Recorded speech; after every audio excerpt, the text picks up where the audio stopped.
much to today's speaker, Armin. Really excited to hear your super named talk. Wonderful. I think we're delighted you could come and speak to us today. Thank you. I'll let you give a proper introduction. Thank you. Thanks. Thank you. Well, I'll try to keep it brief. You didn't come here to listen to me, but to Armin, and so did I. But something exciting started to happen in literary theory about 30 years ago, which may sound like a weird claim, but exciting things do happen in literary theory occasionally. But some researchers who were unhappy with the prevailing paradigms, including post-structuralism, started to see if they could integrate evolutionary biology with cognitive science and literary theory. And so that became what is now known as literary Darwinism, or evolutionary theory, or biocultural criticism.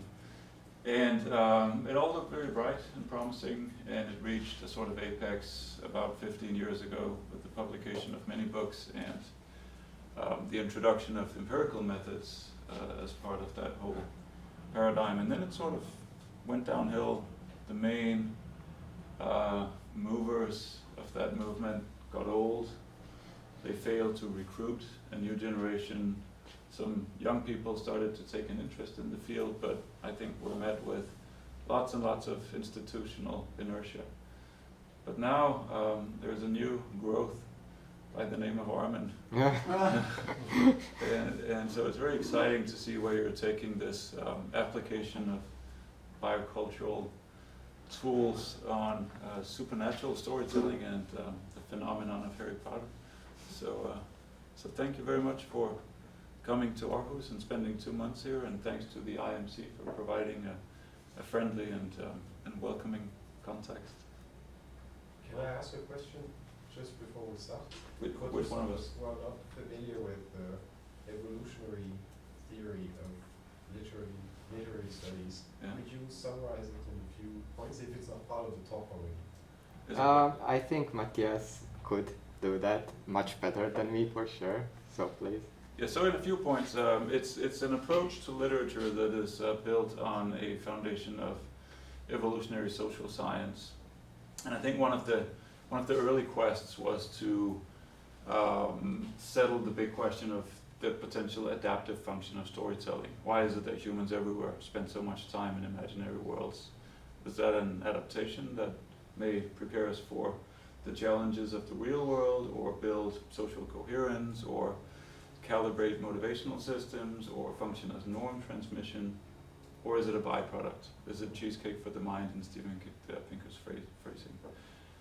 So that's one sort of direction, is trying to settle that big question. And the other is to build an interpretive practice to figure out how do you do an evolutionary interpretation of Pride and Prejudice without reducing it to mate choice. So I think that would be the kind of thumbnail. Is that fairly accurate? Yes, very accurate. Super, thanks. All right, thanks. Okay. Thank you very much for inviting me. Thanks first to Matthias for inviting me to Aarhus University.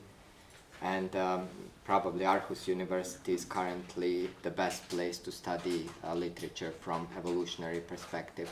And it is mostly due to work of Matthias and Recreational Fear Lab. So I'm very happy to be here, and thank you for inviting me to give this talk in Interacting Mind Center.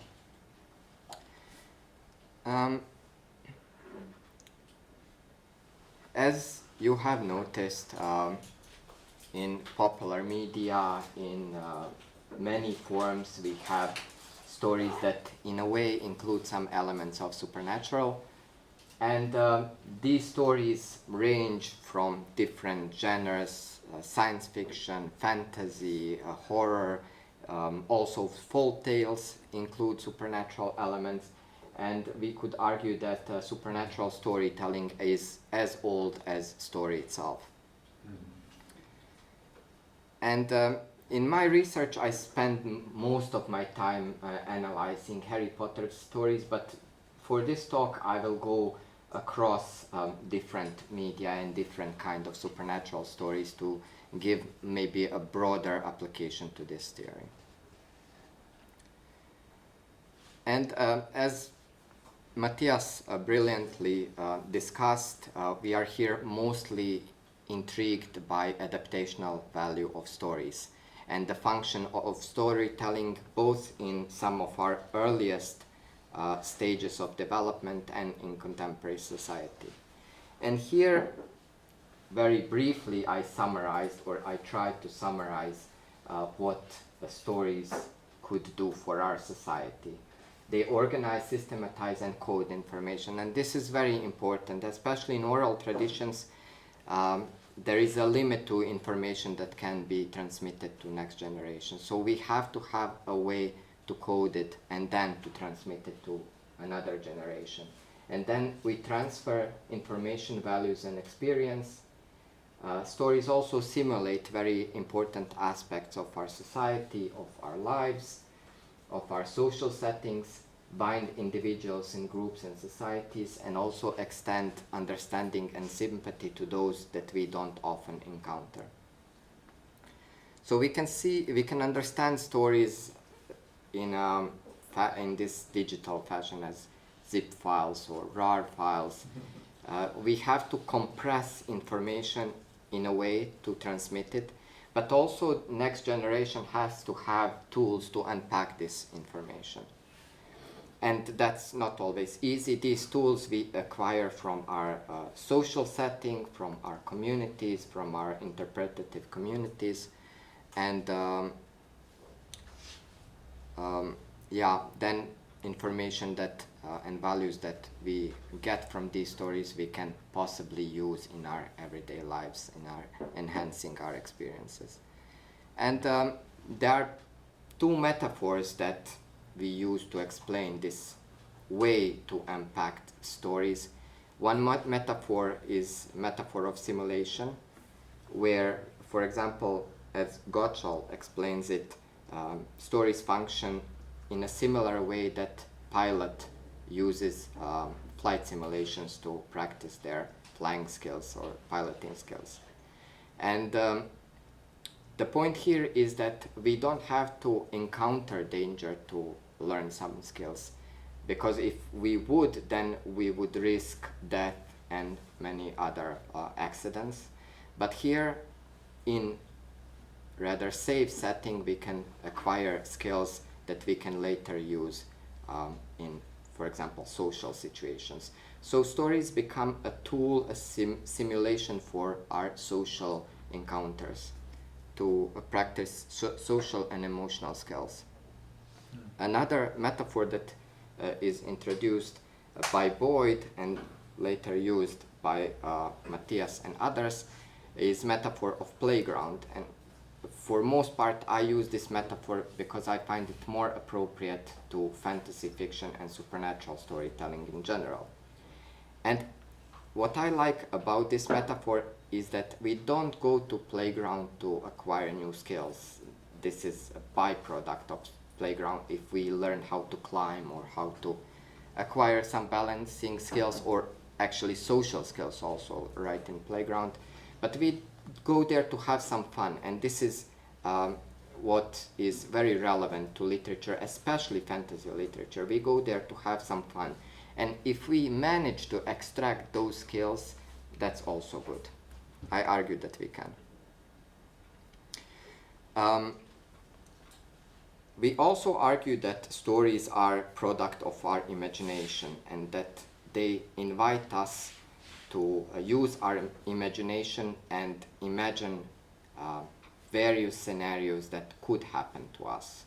So they function as what-if questions, and all stories do this. But what is interesting about speculative fiction is that it pushes boundaries of reality even further than traditional mimetic or realistic stories. So these are some questions that you can encounter in popular media, and many of these questions might be a little bit strange or odd. Some function on improbable premise, but though our minds evolved to be better safe than sorry, right? However improbable the premise is, the logic of story pretty much falls into something that could happen to us. Like zombie attacks, for example, are quite unlikely, right? But they simulate situations that we encounter not so much, but often.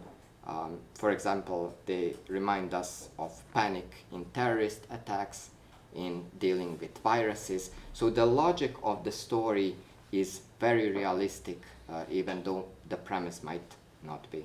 And this is what Klassen calls psychological realism. Of course, supernatural stories break boundaries of reality much more, and much of my thesis is about explaining this phenomenon. Why are we interested in stories that often have nothing to do with reality? If stories are simulation, and if from stories we can learn some skills, what can we learn from stories that have nothing to do with reality at all, from evolutionary perspective? And so I find it useful to divide elements of these stories roughly into three categories that are overlapping. The first category is the imaginary. And here we have beings, agents, spaces, objects that, though they do not exist in real world, they don't actually break our intuitive understanding of physical reality and how it operates. They might be combination of some ontological categories, two categories from animal intelligence or human and animal like centaurs and sirens, or they can be combinations of other ontological categories like plants that move, but they don't actually violate roughly very basic principles of physics, like for example griffins, though we are certain they don't exist, and much more certain than in case of supernatural, I would say. Magic, for example, violates laws of nature, but in a very specific way. Magic operates on this premise that mind can influence reality. And we encounter magic almost in all fantasy fiction, supernatural stories, and sometimes even in sci-fi. And then we have supernatural, which actually breaks the laws of nature and is very difficult to explain from evolutionary perspective. It is also a combination of first two categories. But supernatural creatures are not that often encountered in storytelling.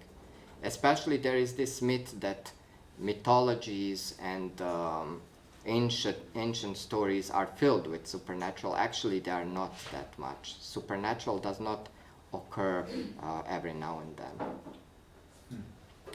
Think of imaginary as simply some things getting bigger, bears being able to talk, having these landscapes, for example in Lord of the Rings or Dune, that perhaps take us to another dimension or another planet, but they very much remind us of what we have on Earth. Maybe in some different way or form, but they are not actually supernatural. Or we encounter cultures like goblins or dwarves or elves that very much are human-like. They speak, most of them feel emotions, they look differently, and they often represent some specific characteristics of human species. But they don't violate laws of nature. So encountering imaginary, we have to juggle with these ontological categories, and this might be benefit. It is also good to test limits of what we think that is real and is not real. This is where creativity comes from, right? So in any area of human development, we have to, in a way, move things to develop further. And this is where practicing this intuitive notions of ontological categories might be very, very beneficial. I'm sure you know this, but I put it on slide anyways. This capacity to combine these ontological categories is known as cognitive fluidity. And archaeological evidence suggests that it helped us better understand animals, predict their behaviors, enhanced hunting, etc. And there is some cool research in this area when it comes to fantasy fiction. And Subotsky is really my hero here. He showed, for example, that kids who watched 15 minutes videos of Harry Potter that had magical elements displayed, after watching on tests, better creativity and creative thinking skills than those who watched the same movie clips but without magical content. And there is other research also pointing in the directions. For example, a year after Subotsky and his colleague did the same experiment, and this came as a backlash from those narratives that say if we watch these Harry Potter movies, they might delude us and we might lose grasp over reality. But actually what they showed is that that group of kids that watched Harry Potter stories, movies with magical elements had far better grasp of reality than those who did not, or who watched clips that did not have magical elements. This shows us that actually practicing and juggling these ontological categories might have some benefits.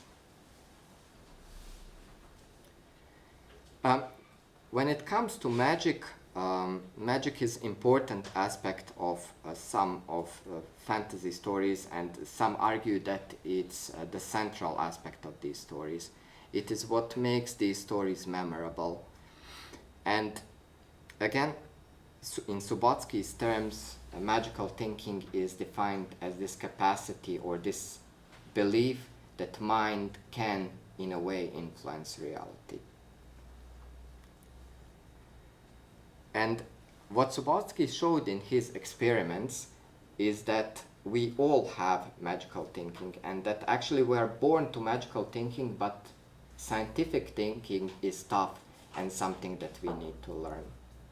Although he showed also that we suppress magical thinking, expressing it, and we believe that we don't believe in magic.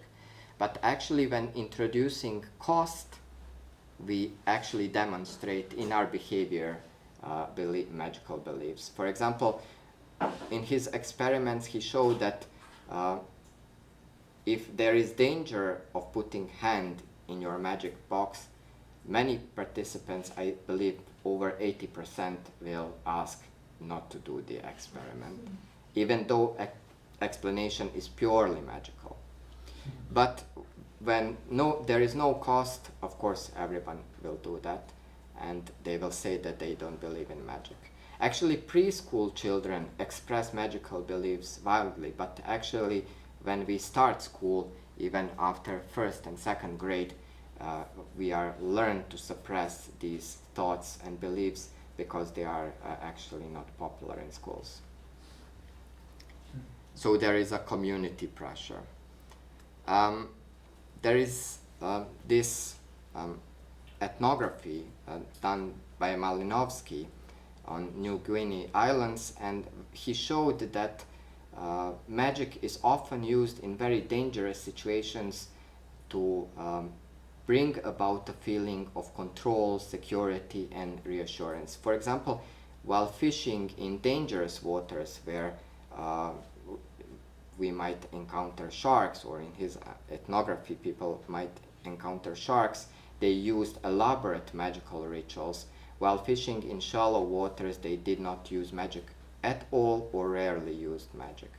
So Malinovsky argued that these magical rituals help us express emotion, channel emotion, channel anxiety in some other directions, and they also are used in a more positive thinking way as wishful fulfillment or forecast of some desired situation.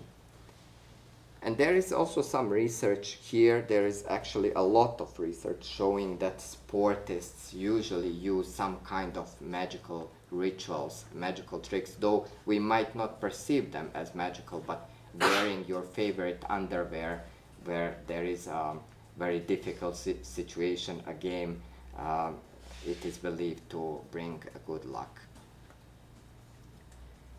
And some research shows the impact of magical thinking, these rituals and beliefs in managing emotions and failure.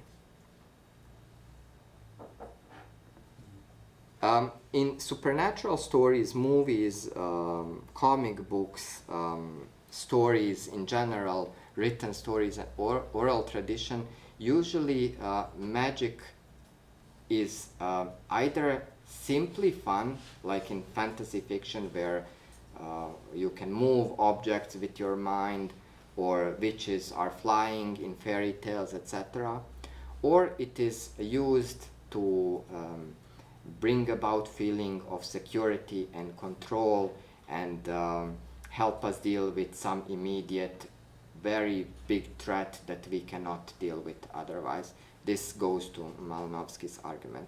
For example, in Poltergeist 2, we have this Indian figure that gives this protective smoke. In Dune, we have Litany Against Fear that helps to manage emotions. In Charmed, we have spells that protect us from demons. And in Harry Potter also, we have Patronus charms and various other charms that help us deal with these threats. Also, magic comes with some and is often related with some evolutionary important topics like friendship, like legacy, power of community, power of love, etc. And now, in my research, I define supernatural as expression of world as we feel it, not as world as though we are looking it through a lens of rational mind. And I have this diagram that roughly captures this. So the supernatural functions as emotional correlative to situation. It doesn't tell us what situation is, but it rather tells us how we feel about this situation. Think, for example, about haunted houses. And my presentation now is getting increasingly dark, but it's Halloween, so it should be okay. For example, my sister, when our grandma died years and years ago, never liked to go to this apartment where she lived, even though our grandfather lived there. She always had feeling that there is something wrong there. I never had this feeling, but she was much younger than me. She still is younger than me. And there was something spooky or creepy about that place. She always told me it's not the same place for her anymore. So haunted houses are perfect example of this. Usually something wrong happens there before. Maybe those who go into this house don't know about this. But it captures this idea that it is not house as we perceive it. It's rationally, it's our home, we own it, we control it, etc. But there is something wrong about this house that we can feel. An example from Harry Potter, and this is the only quote, so bear with me. An intense cold swept over them all. Harry felt his own breath catch in his chest. The cold went deeper than his skin. It was inside his chest, it was inside his very heart. Harry's eyes rolled up into his head. He couldn't see, he was drowning in cold. There was a rushing in his ears as though of water. He was being dragged downward, the roaring growing louder. And then, from far away, he heard screaming, terrible, terrified, pleading screams. He wanted to help whoever it was. He tried to move his arms, but couldn't. A thick white fog was swirling around him, inside him. And this is episode when Harry is attacked by Dementors, these horrible creatures. I find it very interesting when I did interviews with people about Harry Potter, asking them just what is it about Harry Potter that captures attention of kids around the world, that most people did not know how to explain this phenomenon. But as conversations went on and on, most of people mentioned emotional trauma in one way or another without me ever mentioning trauma or emotions, because this was not the idea back then. Actually, some reports from psychiatrists say that people who have emotional traumas often dream torrents or being swept by waves of water and seeing some kind of fog. So I find it very interesting that Rowling decided to capture this in this way, encounter with the mentor. These terrified screams and pleads are actually, Harry does not know it in this episode, but later when he's attacked again by the mentor, he learns that these screams are of his mother, because Harry's mother was killed when he was a baby. So it captures, in a way, this traumatic experience that is deep in Harry's unconscious. And the whole stories of Harry Potter series revolve about this trauma, dealing with this trauma, dealing with evil inside, and finally resolving it. Another friendly face. So in his research, Claassen showed how many of these supernatural agents combined some evolutionary threats like pointy ears, red eyes, blood, gore, etc., and this is why they managed to scare us. But there are many other supernatural agents that go far more into supernatural than these that most may be in between supernatural and imaginary. Like, for example, what is so creepy about nuns, children, houses, etc. There is this also argument by Atran and Boyer that these agents are simply counterintuitive, that makes them memorable, so that these stories are just like regular stories, but in order to make them memorable and transfer to another generation, we have these supernatural agents. Actually, in study done by Porubanova and Shaver, they showed that being counterintuitive is not that big predictor of whether something will be memorized or not. Emotion, for example, is far greater predictor. So even if something is not that counterintuitive, if it has emotional potential, if it causes emotion, we are more likely to memorize this. And also research from Recreational Fear Lab, many of them, including Claassen, argue that horror can have some therapeutic benefits, and for example, in expressive suppression, this therapeutic technique that helps us express fear and therefore manage our own anxiety. And horror situations are perfect for this, because even though maybe we're living in society where it is not that popular for men to express fears, in this context, many men feel comfortable to express it and to feel it, and to feel the fear itself, or rather its sensations. So, many of these supernatural stories are in a way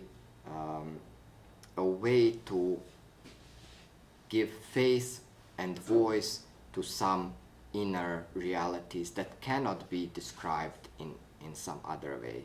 And in these stories, magic usually becomes a tool to manage these huge threats that cannot be dealt with in a natural way.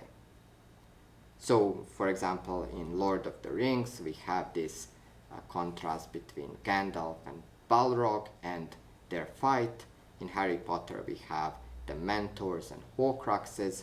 So to deal with these supernatural agents, places, items, usually we need some kind of help, magic, and often also we work as a group. We use power of love to defeat this. Also, they function as caution tales. In many of those, there are kinds of magic that we shouldn't tap into, and I find it also very curious that they are evolutionary sound. So, for example, there are some things that you cannot do, like you cannot extend your life, or you cannot raise the dead. And even though magic can help us deal with emotions and emotional situations, there are some emotional situations where you don't want to use magic, and some things are better grieved than used magic. So, in conclusion, first and most important thing, supernatural stories are fun, and we should not dismiss this, because this is the whole point of supernatural stories. If they have some benefits, that's good, but fun is a huge benefit that we should not simply dismiss. But they also help us play with these ontological categories, to juggle them, to increase creativity and possibly our understanding of reality itself. We shouldn't forget that reality is also consensus, and that we work with others from our culture to reach this consensus and to learn what is reality and what is not. And this is something that might be different for previous generations than it is for us. So it's very important to discuss boundaries of reality. Also, it's a playground for magical thinking, and it reaffirms some magical beliefs that are very central to us as people, like that tomorrow will be a good day, that everything will turn right, that presentation will not go wrong, that everything will work. These are very important beliefs that we sometimes don't see, but they keep us going, right? And much of fantasy fiction reaffirms these beliefs, along with other evolutionary important themes, like family, friends, altruism, love. Other kinds of stories, those that tend to be more dark, like dark fantasy, supernatural, horror, can give faces and voices to negative feelings. And if they do so, they act as very convenient hooks to bring about emotion that might be suppressed and help us deal with it. And this often happens in safe environment. If we don't want to do it at the moment, if something is too scary, we can just close the book, turn off the movie, if our siblings are not making us watch it like I make my sister watch. And we also can learn to express, modify, learn about our emotions, our limits, and also what kind of our emotional capacities are there. And they can function as caution tales to warn us about those areas of thinking in general, but then also of magical thinking, visual thinking, that we shouldn't go into. Happy Halloween.